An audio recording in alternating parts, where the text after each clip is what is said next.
All right, what's going on, everybody? This is Brian, also known as OCD Mindful, back after a pretty long break on making OCD videos.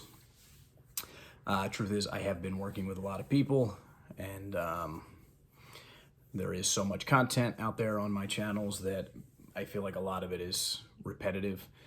And so what I thought might start being a good idea is maybe weekly or monthly answering some specific questions that I either had from people I'm talking to or from people who are just emailing.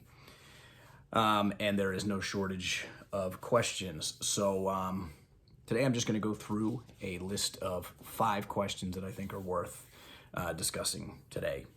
Number 1, if I do more exposure response prevention, like for many hours a day, will I get better faster?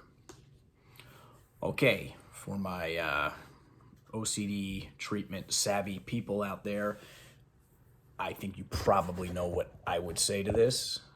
It really all depends on what your meaning of get better is. If by get better you mean get an answer and no longer have any doubt or uncertainty, no. I don't think that'll work. I think that you're falling directly into an OCD trap of really trying to change the situation instead of sort of learning how to accept where you're at. If, on the other hand, you really do understand that this whole thing has nothing to do with figuring out the answer, and when you say get better, you mean get to a point where you really have habituated and learned enough from going through the process, learned that you can't get a certainty and that it's not worth your time and you don't need one, and that you're simply putting yourself out there. So when the thoughts come up, or if you see something, if you see a movie with gay characters, etc., you don't feel, an OCD flare-up, then yeah, I think that that's fine. So again, I say this a lot. Remember what the goal is. The goal is not to get back to where you were pre-OCD. It's not to figure out an answer. It is to be okay without having the answer. And if you keep that goal in mind, then yes, doing ERP and doing more of it and putting yourself out there and actually feeling anxious and allowing it to be there and inviting it in and all the other stuff, yeah, you will make progress doing that. I believe. All right, number 2, is Googling info about OCD treatment a ritual? And didn't you do that? Yeah, I did that. I did a ton of that. I read, 50 OCD books by various OCD therapists. And Googled all kinds of cognitive behavioral therapy, acceptance commitment therapy, learned everything about mindfulness. And yes, I was doing it in a way that I look back and think was ritualistically. The benefit for me now is that I do possess a lot of this information. I learned things that are very helpful, but I didn't need to know most of that stuff to get better. If I had stuck with the core main treatment strategies of understanding how to accept uncertainty, stop all rituals of trying to get certainty, stop all rituals of trying to relieve my anxiety,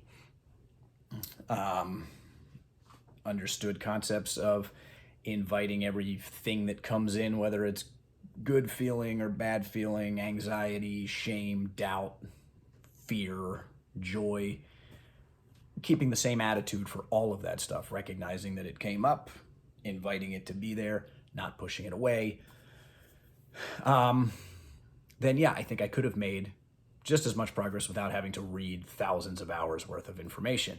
And so if you are doing that in a way, again, this this kind of hinges off the first answer. If the first question, if you think you're going to read something that's going to give you an answer, or you're going to read something that's going to be now if I do that, my OCD gets to be gone, then yeah, I think you're probably doing it ritualistically. And in that case, I would say, stop doing that. You know, stop Googling anything about OCD treatment. You know, I talked to someone this week about this. Maybe instead read some books about mindfulness, you know, because that way you do get to learn a bunch of skills, but it's not like here's a direct treatment for OCD that you can hammer in, you must do every day. So it's much sort of more general and broad, but can make drastic changes in your own suffering. All right, number 3, can I put a percentage best guess on whether I'm gay or straight? Right, so no. You can do anything you want. If you want to get better, I would say no. Don't fall into the trap of saying like, okay, my best guess is that I'm 30% gay and 70% straight, or maybe it's just 5, because that's a losing strategy. You should know that those feelings of how much your convictions are that you are one or the other changes all day. One day you may not feel like you have any OCD at all, and you'll say, hey, I feel totally straight today. The next day your OCD could be completely flaring up and you could be completely convinced that you are gay. So trying to put a percentage on it, again, even if you're not getting 100% guarantee that you're one or the other, is still trying to figure out with certainty that you're some of this and some of that. You can try it. I can tell you right now, it won't work. Number 4, other therapists have told me I'm not gay and it is just OCD. Okay. This question comes from one person, and he's probably watching the video, and I understand how bad this person is suffering. They've been reaching out with the same exact question for probably 2 years now. And I've done my best to answer this question for him. Maybe I can say something in this video that will help. But for other people asking this question, this does come up a lot. They'll say like, I've even watched Phillipson's videos where he says, you're not actually having a sexual orientation crisis. These people are not gay. You can scour the internet and find therapists saying stuff like that. You can find therapists saying, yeah, the person who comes into my office and thinks that if she, steps on a crack on the sidewalk, that her father is going to drop dead of a heart attack. And he might say, or she might say, of course, that's not true. A good therapist will probably say, of course, I can't be sure that that won't happen the same way that she can't be sure or anyone else. I can say that the probability is very low, and that in order to stop having such anxiety and stop feeling so much doubt and obsessing so much, to go walk on the sidewalk and see what happens. And that if the father doesn't drop dead, that's not proof that he won't drop dead tomorrow from walking on the sidewalk. So, yeah, there are people who do this very ritualistically. They scour the internet to find a therapist saying, it's not real. You are straight.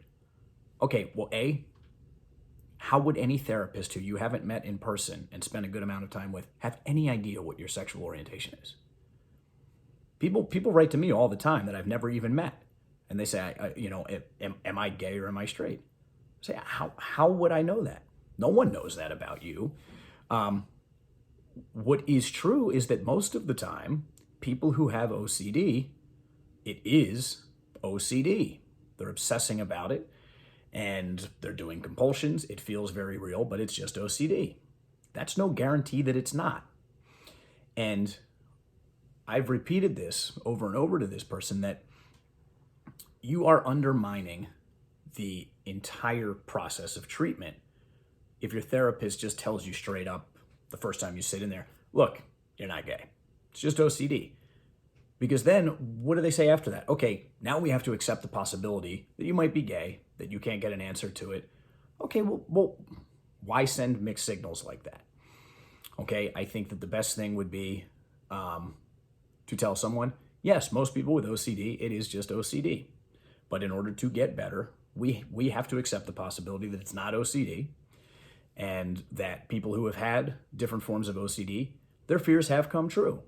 Maybe it's only 0.001%, whatever it might be. Again, I don't like to put percentages on things, but all you have to do to get better is open up to the possibility that it might be true, habituate to it, and then stop worrying about it so much.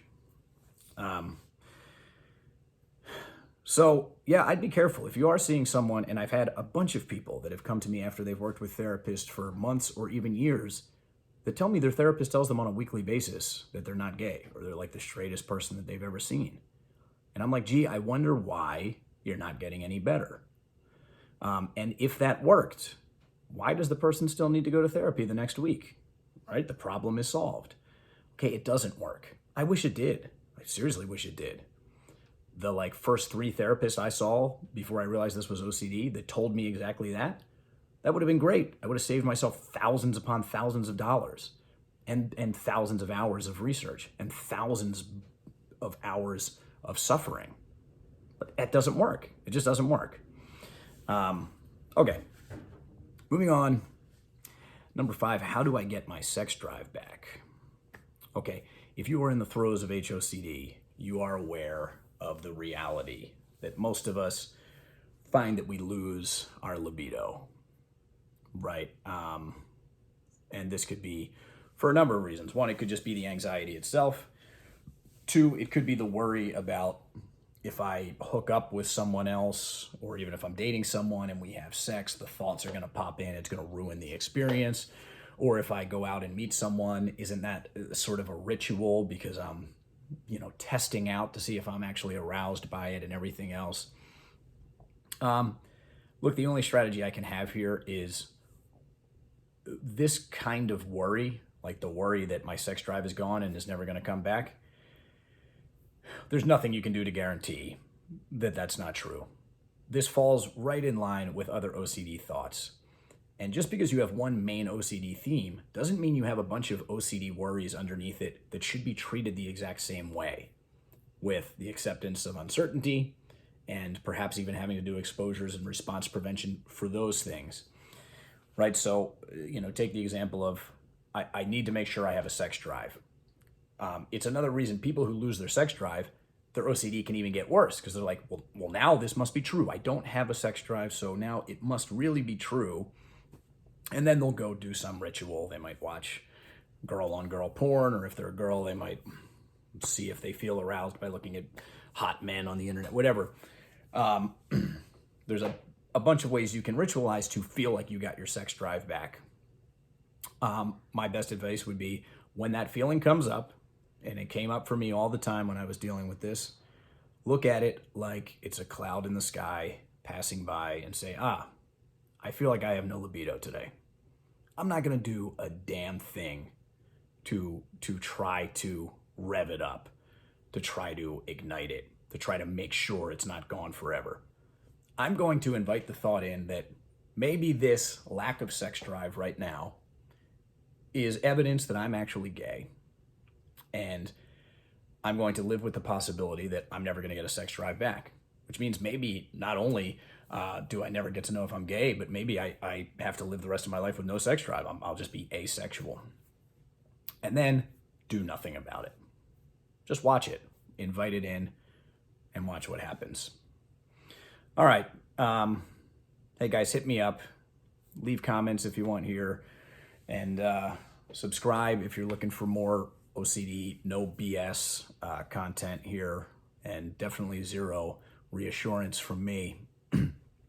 And send me a message if you want at ocdmindful@gmail.com if interested in doing some Skype one-on-ones. And I will catch you on the next one. Peace.